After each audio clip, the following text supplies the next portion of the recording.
This meeting is being recorded.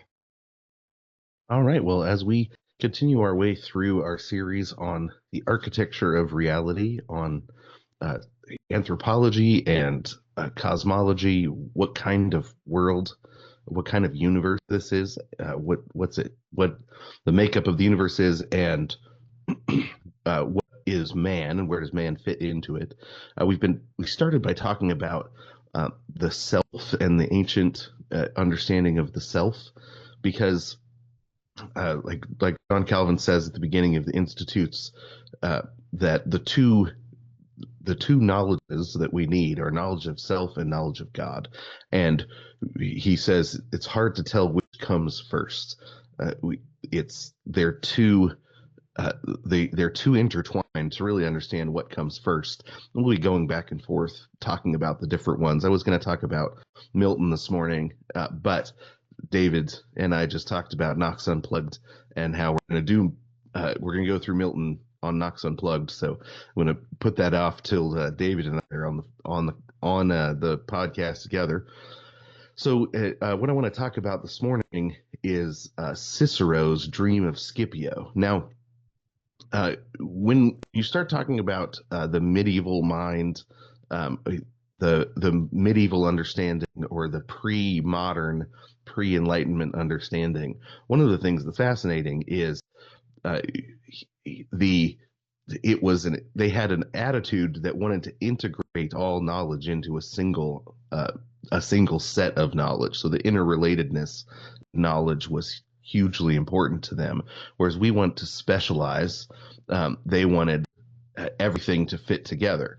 And Cicero was a Roman philosopher, writer, statesman, uh, rhetorician, and but he, in his book De Republica, on the Republic, talking about political philosophy, he has a section where he breaks out to talk about cosmology, that was really influential in the Middle Ages on the pre on the early church, and it's and the reason is because he pulls together in this vision that he writes about, that his character Scipio has. He pulls together the what we might call the astronomy of the day. That um, we when we do astronomy,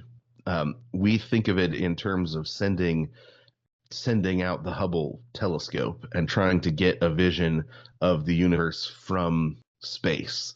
But they couldn't travel into space. Um, Instead, all of their astronomy was done from their local position standing on the Earth. So classical astronomy uh, was useful, but it also was from you could do it from the place you were standing. There was no special. There was no you didn't even need a telescope because it was about the movement of the sun, the moon, the stars. It was about half of astronomy was done in the day, because it was a lot of the how the sun moved, and the way that affected the light, as well as the being able to navigate and all sorts of things.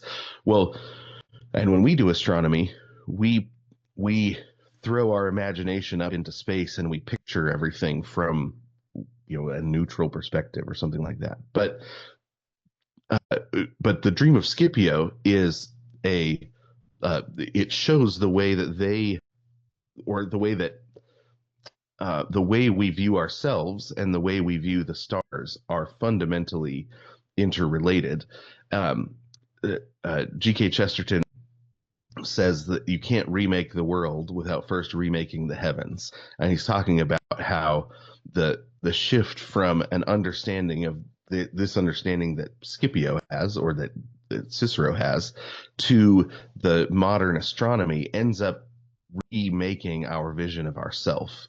When we look up into the sky, we always will see a reflection of what we believe we are. And so when the world started to see the uh, the heavens as empty and dark and cold, mostly space.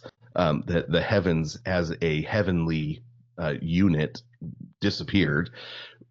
It's right at that same time that we lost the understanding of people as microcosms of the heavenly space, right? So you start thinking that when we stop thinking of humanity as people, right? We become matter. We say, what is man made of? You start talking instead about the biological. The biological becomes fundamental. The physical becomes fundamental. In this is what C.S. Lewis is getting at in The Voyage of the Dawn Treader, when they land on the island of the retired star Ramandu, and and Eustace says, "Oh, in my world," when he's meeting the star, he says, "In my world, a a star is just a flaming ball of burning gas." And Ramandu says, "Even in your world, that's not what a star is. Only what a star is made of." But we talk about ourselves as if we are only what we are made of as well. So the shift in cosmology that happened with what was called the new astronomy at the time, it's old to us now, but it was new at the time, um, ends up affecting how we view people and humanity and society and everything as well. Um, so, you know, uh, well, we'll just dive into the Dream of Scipio.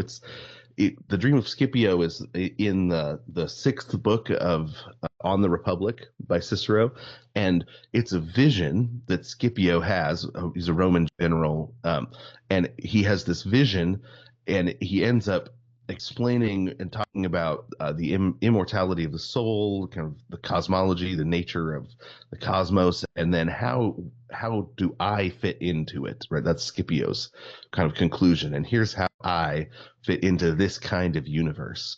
Because Scipio, he recounts a dream he had where his grandfather comes to him. Scipio Africanus is his name.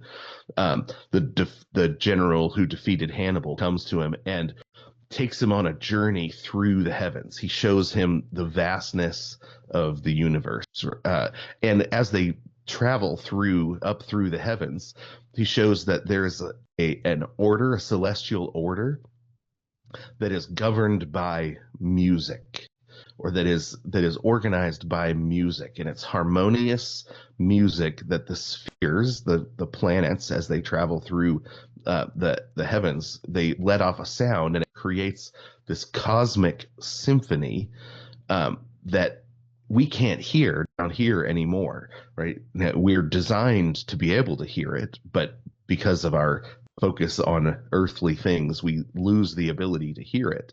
And he explains to Scipio that the human soul is immortal. It lives on after death, and that when we think in terms of just now, in the present, in this place, we actually we don't find true fulfillment for ourselves, because we're not created we're not temporarily created earthly beings. We're actually created to join the gods. He's a pre-Christian writer. We're created to join the gods, and we do that by dedicating our life to virtue. And for him, it's virtue is the dedication to the common good. And for Cicero, he's talking about De Republica, that involves service to the government or to the state. They didn't really, I mean, government was much more personal then. So it was dedication to the people leading us, and that souls who live virtuously, he says, will ascend through the stars and dwell among the gods. But when we just pursue earthly pleasures, we end up bound to the mortal world when we are immortal. Right? And so that causes us to be dislodged from our own selfhood, because we're so focused on the mortal world. And what's interesting is, we you sometimes hear people say, well, they didn't understand how vast and how large the universe is, and that's why ancient people believed in divinities or believed in gods, or they believed in.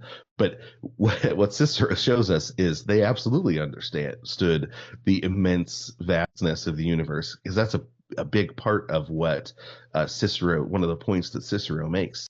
Um, but his conclusion isn't. His conclusion is, because the earth is so small, earthly fame, material pursuits are not important. We're pursuing our place in the vast universe means that you have to often turn your back on the earthly fame, because it's mortal fame. It's not immortal. So in the grand cosmic scheme, he says your earthly life ends up being really unimportant. Um, and so he says that way, or then what our focus should be on is duty and justice and service to Rome. Now, there's a truer, greater, immortal glory in service to Rome, because the Rome, because he sort of views the entire universe as an imperial place, and Rome as a reflection of the imperial nature of the sun, moon, the stars, the universe, the way that it is. And so he wakes up and he's inspired by his vision to live a life of virtue and public service for the common good, which is really interesting. We just don't even have that um, category anymore. The common good. It's something we don't really talk about, because we don't really see our self in the broader picture, uh, the broader universe, or even our broader society. What's our place in the broader society isn't a question that how is what I'm doing affecting the common good? How is the way I'm living affecting the society? Now, Scipio's dream ends up becoming really influential uh, all throughout the Middle Ages. They look back at it as one of the sources of knowledge for uh, one of the sources of knowledge for understanding the universe, or a central source of knowledge, and it actually comes through uh, a later commentator who takes the dream of Scipio, and Macrobius. He takes the dream of Scipio, and he's the one who translates it, so to speak, for the medievals. But that understanding that there is a greater common good, and that one of our jobs in our life is to live in such a way that we leave society in a better place because we lived in it. Whether that's working as a janitor, and you look around and you see that the better I do my job, the better it is, the more able, say you're a nighttime janitor, which is a job I've had before. You come in, you take out the garbages, you vacuum the floors, you wipe down desks, and it's easy to start thinking, well, what I'm doing isn't important, and anybody could do it, or but the reality is, you doing your job makes it possible for people that work in those offices during the day to focus in and do a better at their job, and thinking of all of our life that way. How is the work I'm doing, whether it's taking care of the home, and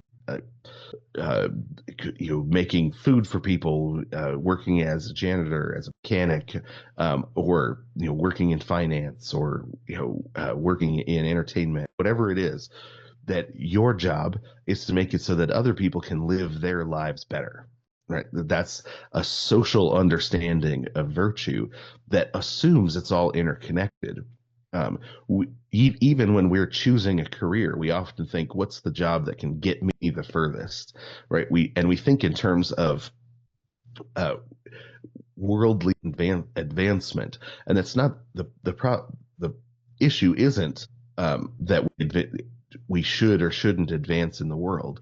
It's that our advancement can or doesn't need to come at the expense of others. And often, there's a I think a lot about an interview I watched with Seal, the singer Seal. He talks about how there's a lot of people that are great musicians and they're good, but they don't achieve the kind of the level of greatness that they could because they lose their generosity in their pursuit for their own greatness. And he said when you meet and spend time with the people that are at the very top of his the very top musicians, he says every single one of them is generous. None of them uh, hold back their knowledge.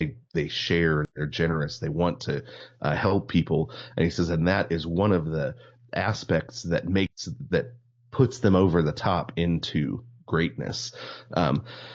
And because they don't think just about their own success, they're always wanting the success of everyone that they spend time with, and it's a different mentality that versus a competition for limited resources that modernity, the Enlightenment, but especially modernity, at the root of modernity, one of the assumptions is that there are limited resources and we're all in competition for them, and that competition for limited resources is what moves the world forward. And uh, but the medievals, the ancients, the uh, the best of the ancients and the best of the medievals, they understood that we don't live in a world of limited resources, but in fact, the way to the way towards lasting glory, so to speak, is through service to society, because society is actually an integrated whole. It's fascinating to read, but it's odd that you can read something like Scipio's vision and feel convicted that I have dedicated myself in selfish ways to my own advancement, or even just only the advancement of my family, something like that.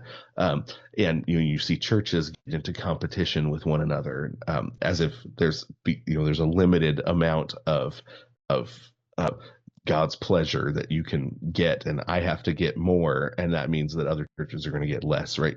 We slip into that. Excuse me. We slip into that mindset so easily because we don't see the interrelated nature of society, because we don't actually see the interrelated nature of the universe.